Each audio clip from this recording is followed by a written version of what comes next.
எஃப்ஐஆரா sir ஒரு படிக்காத எழுதுனா கூட ஒழுக்கமா ஒரு எஃப்ஐஆர் எழுதுவோம். அதுல குற்றம் செஞ்சது அந்த பொண்ணா குற்றம் செஞ்சது அந்த அயோக்கியனானே சந்தேகமா இருக்கு. ஏதோ பொண்ணு குற்றம் செஞ்ச மாதிரி எஃப்ஐஆர் எழுதியிருக்கீங்க. அண்ணாமலை திரும்பி வந்தானம்மா மறுபடியும் கலவரம் வெடிச்சு வெக்கப் பண்ணையா நீலாம் மினிஸ்டரா இருக்கிறது வெக்கப் பண்ண ஒரு கட்சி பொறுப்புல இருக்கிறனால மரியாதையா பேசி தேசிய கட்சியினுடைய மாநில தலைவர் இந்த வெங்காய பொறுப்புல இருக்க கேட்டா தமிழ்நாடு அப்படி இருக்கு இப்படி கேட்டா வடக்கு தெற்கு மயில் வடக்கு தெற்கு எத்தனை நாளைக்கு அந்த இளவுல சாவரும் எத்தனை நாளைக்கு சாவரும்.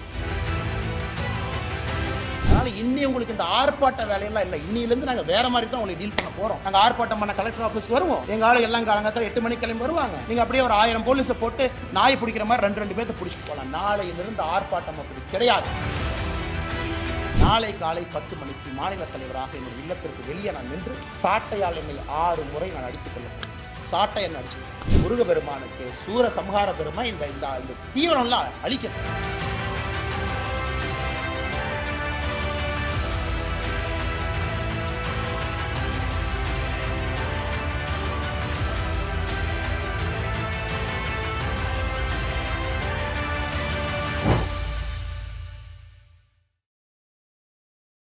இதை பொறுத்தவரை முக்கிய குற்றவாளி திராவிட முன்னேற்ற கழகத்தில் ஒரு பொறுப்புல சைதை பகுதியில் ஒரு பொறுப்புல வட்ட பொறுப்புல இருக்கக்கூடிய ஒரு ஆள். அதுவும் ஏதோ முதல் குற்றம் இரண்டாவது குற்றம் கிடையாதுங்க. குற்றம் செய்து வெளியே வந்து பல குற்றங்கள் இருக்கக்கூடிய ஒரு ஆள் திமுகவிலே தன்னை இணைத்துக் கொண்டு இந்த மாதிரி முக்கியமானவங்க பக்கத்தில் ஒரு புகைப்படமோ அவங்க பக்கத்தில் இருப்பது போல முகநூலில் பதிவு செய்வதற்கு ஒரு புகைப்படம் தேவைப்படுது. அந்த கட்சியில் ஒரு பதவி தேவைப்படுது.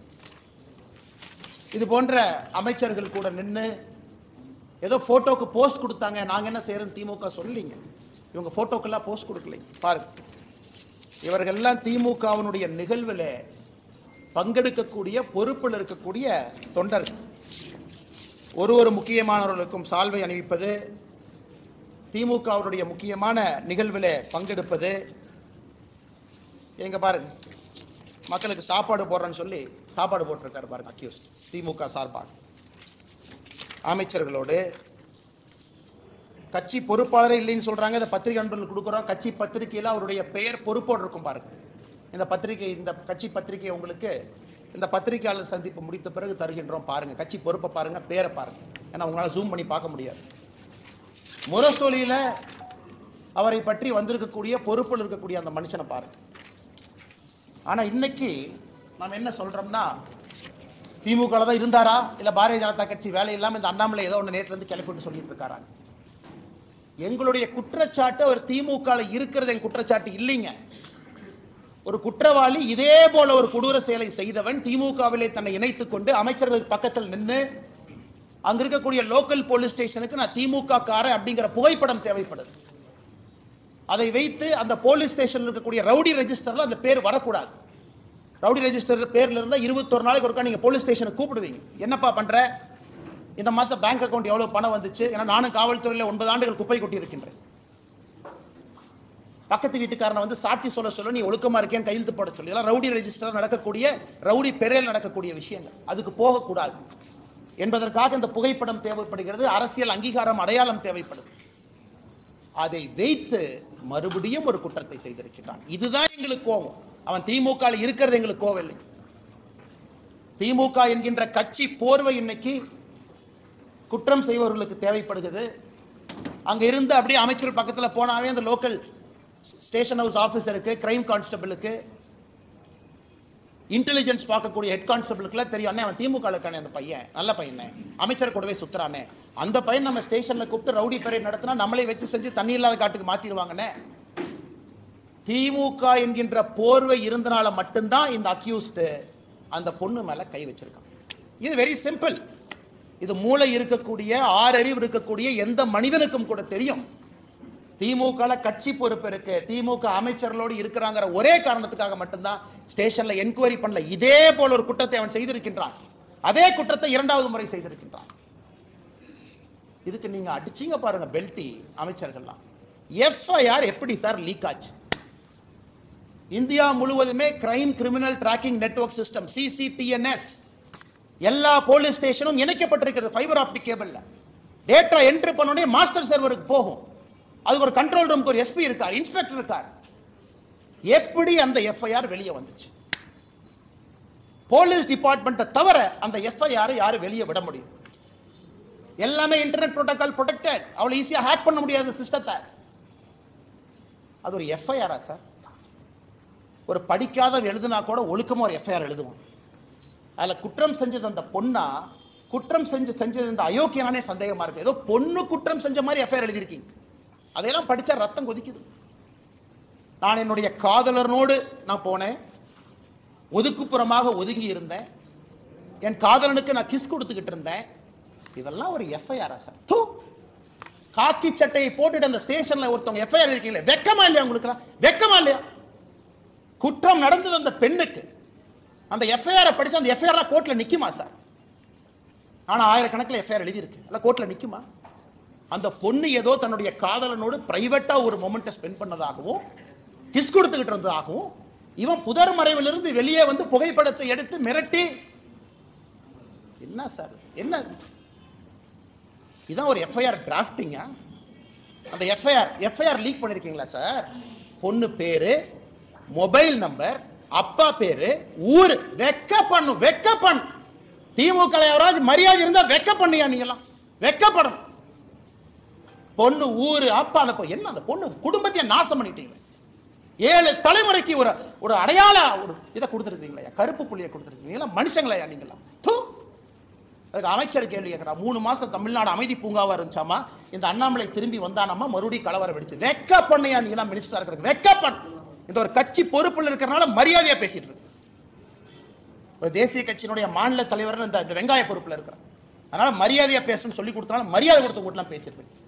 வீதிக்கு தனி மனிதனா வந்தா வேற மாதிரி இருக்கும். நான் பேசுறது பிரதமர் மோடி அவரை ரிஃப்ளெக்ட் பண்ணுங்கிறதுக்காக ரொம்ப அமைதியா நாகரிகமா பேசிட்டு இருக்கு. வெக்கப்படணும். திமுக இருந்தா நான் சொல்லியா? திமுக பொறுப்பில் அவன் இருந்தனால தான் போலீஸ் ஸ்டேஷன் அவனை செக் பண்ணல. அவனை போலீஸ் ஸ்டேஷன்ல செக் பண்ணாதனால தான் அவன் தைரியமா வெளியே வந்தான். அவன் தைரியமா வெளியே வந்து அந்த எஃப்ஐஆரை படிச்சா ரத்தம் கொதிக்கல. நமக்கு ரத்தம் கொதிக்கல. என்ன எஃப்ஐஆர் டிராஃப்ட் பண்ணிருக்கீங்க? என்ன எஃப்ஐஆர் டிராஃப்ட் பண்ணிருக்கீங்க? கேட்டா தமிழ்நாடு அப்படி இருக்கு, இப்படி இருக்கு. கேட்டா வடக்கு தெற்கு மயில், வடக்கு தெற்கு எத்தனை நாளைக்கு அந்த இளவுல சாவறது? எத்தனை நாளைக்கு சாவறது? 60 வருஷமா வடக்கு தெற்கு. நாளைக்கு காலையில் இன்னும் ஆரம்பம் பண்ணுவாரு திமுக. டாக்ஸ் கொடுக்கல, மயிர் கொடுக்கல, மட்டை கொடுக்கல. அது உட்காந்து காலங்காத்தால பிரஸ் மீட்ல வேலை இல்லாமல் நானும் பேசிட்டு இருப்பேன். இவ்வளோ கொடுத்தோம், இவ்வளோ டாக்ஸ் அளந்து கொடுத்தோம், இவ்வளோ அள்ளி கொடுத்தோம். மக்கள் பிரச்சனை யாராச்சும் பேசுறோமா ஐயா? தமிழ்நாடு அரசியல மக்கள் பிரச்சனை பேசுறோமா? காரி துப்புரமா இருக்கு அரசியல், காரி துப்புரமா இருக்கு. அதனால்தான் இதற்கு ஒரு முடிவு கட்ட வேண்டும் என்று முடிவு செய்திருக்கின்றோம். இந்த அரசியல் நீ ஆகாதுங்க, இந்த அரசியல் ஆகாது. ஆனால் மாநில தலைவராக, இந்த கட்சியினுடைய தொண்டனாக நான் ஒரு சங்கல்பம் எடுத்துட்டேன். ஐயோ கட்சினா வந்து ஆர்ப்பாட்டம் பண்ணுவாங்க. எத்தனை ஆர்ப்பாட்டம் பண்றியா? சென்னையில் ஆர்ப்பாட்டம் பண்ண போனா முன்னாள் ஆளுநர் அரெஸ்ட் பண்ணி உள்ள வச்சிருக்கேன், நாயை பிடிக்கிற மாதிரி பிடிச்சு. மாநிலத்தினுடைய துணைத் தலைவர் கருணாகராஜன், எங்களுடைய சகோதரர், எத்தனை டைம் பாரதிய ஜனதா கட்சி எத்தனை டைமே அரெஸ்ட் பண்ணுவீங்க? நாங்கள் எங்களுக்கு தனியாக எங்களுக்கு வீட்டுக்கு ரோடு போடுன்னு ஆர்ப்பாட்டம் பண்றோமா? இல்லை எங்கள் வீட்டுக்கு தண்ணி, சிறுவாணி தண்ணி வரலின்னு ஆர்ப்பாட்டம் பண்றோமா? கைது பண்ணி நைட்டு 11:30 வரைக்கும் டாய்லெட் இல்லாத மண்டபத்தில் பார்த்து அடைச்சி வச்சு எத்தனை சித்திரவதை தொண்டாங்க பண்ணி அனுப்பிப்பாங்க. அதனால இன்னி உங்களுக்கு இந்த ஆர்ப்பாட்ட வேலையெல்லாம் இல்லை. இன்னிலேருந்து நாங்கள் வேற மாதிரி தான் உங்களை டீல் பண்ண போகிறோம். நாங்கள் ஆர்ப்பாட்டம் பண்ண கலெக்டர் ஆஃபீஸ்க்கு வருவோம். எங்கள் ஆளு எல்லாம் காலங்காத்தால் 8 மணிக்கு கிளம்பி வருவாங்க. நீங்கள் அப்படியே ஒரு 1000 போலீஸை போட்டு நாயை பிடிக்கிற மாதிரி 2 பேர்த்த பிடிச்சிட்டு போகலாம். நாளையிலிருந்து ஆர்ப்பாட்டம் அப்படி கிடையாது. ஒரு வீட்டுக்கு வெளியே ஆர்ப்பாட்டம் நடக்கும். நீ 10,000 போலீஸ் இறக்கியா பார்த்துடலாம். நான் ஒரே இடத்துல அப்படியே என் தொண்டனை கூட்டிட்டு வருவேன், லட்டு அமுத்துற மாதிரி அமுத்திட்டு போயிடுவீங்க. நீங்கள் ஒரு வீட்டுக்கு முன்பு நாளை பாரதிய ஜனதா கட்சியின் தொண்டன் காலையில் 10 மணிக்கு வெளியே வந்து நிற்பான். தன்னுடைய தாய்க்காக, சகோதரிக்காக குரல் கொடுப்பான். இந்த அண்ணாமலை நாளைக்கு என்ன செய்ய போறேன்னு சொல்ற கேட்டு எல்லா பலத்தையும் பயன்படுத்திட்டோம், பேசிட்டோம். என்ன உங்க கையில ஊடக பலம் இருக்கு, உங்க கையில சினிமா துறை இருக்கு. ஒரு படத்தை எடுத்து வடக்கு தெற்கு நீ பிரிச்சா வேலை முடிஞ்சு போச்சு. உனக்கு உங்க கையில எல்லா விருது கொடுக்கறதுக்கு பேசுறதுக்கு ஆளுங்க இருக்கிறாங்க. சமூக நீதினு பேசுறதுக்கு 10 பேர் இருக்கா. பாரதிய ஜனதா கட்சினா சமூக நீதி இல்லைன்னு பேசுறதுக்கு 50 பேர் இருக்கா. ஆனால் நாளை எனக்கு நானே சாட்டை அடி கொடுக்கக்கூடிய நிகழ்வை காலை 10 மணி என்னுடைய வீட்டுக்கு வெளியே நான் நடத்தப்போம். நான் எனக்கு முருகபெருமானுக்கு சூர சம்ஹார பெருமை இந்த தீவிரம்லாம் அழிக்கணும். நாளை காலை 10 மணிக்கு மாநில தலைவராக என்னுடைய இல்லத்திற்கு வெளியே நான் நின்று சாட்டையால் என்னை 6 முறை நான் அடித்துக் கொள்ளப் போகிறேன். சாட்டை என்னை அடிச்சுக்கிட்டேன். நாளையிலிருந்து திமுக என்கின்ற கட்சி தமிழகத்தில் ஆட்சியிலிருந்து அகற்றப்படும் வரை நான் செருப்பு போட மாட்டேன். செருப்பு போட மாட்டேன். அந்த அரசியல் நானும் 3 வருஷம் பண்ணி பார்த்துட்டேன். அது ஒரு முடிவு வரணும். இன்னைக்கு முடிவு வந்தே ஆகும். சும்மா இத்தனை நாளைக்கு எத்தனையாக்க நானும் வண்டி ஓட்டுறது. வந்தது வேறு, செய்வது வேறு, நடந்து கொண்டிருப்பது. நாளையிலிருந்து திமுக ஆட்சியிலிருந்து அகற்றப்படும் வரை இந்த பத்திரிகையாளர் சந்திப்பு முடிச்சு என் செருப்பை கழட்டுனா நீ ஆட்சியிலிருந்து இறங்குற வரைக்கும் நான் செருப்பு போட மாட்டேன். பார்த்தலாம். நாளையிலிருந்து 48 நாட்கள் நான் விரதம் இருக்க போகிறேன். பிப்ரவரி 2வது வாரம் முடியும். 6 படை வீட்டுக்கு நான் போக போறேன். முருகபெருமான்கிட்ட முறையிட போறேன். எல்லாத்திட்டையும் முறையிட்டாச்சு. நேஷனல் கமிஷன் ஃபார் உமன் முறையிட்டாச்சு. காலகட்டத்தில் வேலையெல்லாம் உட்காந்து லெட்டர் எழுதியிருக்கேன். பாருங்க 3 பேஜ் வேலையெல்லாம். அம்மா வாங்கம்மா, தயவு செஞ்சு பிடிங்கம்மா, இவங்கெல்லாம் வயலேட் பண்ணிட்டாங்கம்மா, செக்ஷனை பாருங்கம்மா. எத்தனை கடிதம் எழுது. ஹியூமன் ரைட்ஸ் கமிஷன் 15 கடிதம் எழுதியாச்சு. நேஷனல் கமிஷன் ஃபார் உமனுக்கு எழுதியாச்சு. வேலையெல்லாம் உட்காந்து எழுதி ட்விட்டரில் போடுறதா வேலை. இன்னி பார்த்துக்கலாம். அரசியல் இன்னி பார்த்துக்கலாம். நாகரிகமான அரசியல். இந்த பவுண்டு பை நீங்கள் அநாகரிகமாக பேசுறீங்கல்ல, சோசியல் மீடியாவில் குடும்பத்தை எடுக்கிறீங்க, என்ன வேணாலும் நீங்கள் பேசுவீங்க. கேட்டால் அப்படியே கட்சி போறவைக்குள்ள ஒளிஞ்சுக்குவீங்க. நாளையிலிருந்து என்னுடைய அரசியலும் அப்படித்தான் இருக்கும். இந்த மாநில தலைவர் கட்டுப்பாடு, இனி ஆரோக்கியமான அரசியல், விவாதம், மரியாதை. அதெல்லாம் எதுக்கு மரியாதை கொடுக்கணும்? எதுக்கு மரியாதை கொடுக்கணும்? பெண்களுக்கு, குழந்தைகளுக்கு பாதுகாப்பு இல்லாத ஒரு மாநிலத்தில் எதுக்கு உனக்கு மரியாதை கொடுக்கணும்? எதுக்கு மரியாதை கொடுக்கணும்? அரசியல் கட்சியில் நீ மரியாதை வெங்காயம்லாம் கிடையாது. ஆனால் நீங்கள் வாங்கின இந்த இஷ்யூ பேசுகிறேன். எத்தனை இஷ்யூங்க தமிழ்நாட்டில் பேசுறது? ஆனால் டங்ஸ்டன் இஷ்யூ டெல்லிக்கு போங்கன்னா எத்தனை டைமுங்க போகிறது? ஆனால் மீத்தேன் பிரச்சனை ஆச்சுன்னா டெல்லிக்கு போங்கன்னா எத்தனை டைம் போகிறோம்? எத்தனை போகிறது? வேறு வேலை இதே தான் வேலைங்க. அதனால் நாளை எனக்கு நானே சவுக்கடி காலை 10 மணிக்கு என்னுடைய இல்லத்திற்கு வெளியே நான் கொடுத்து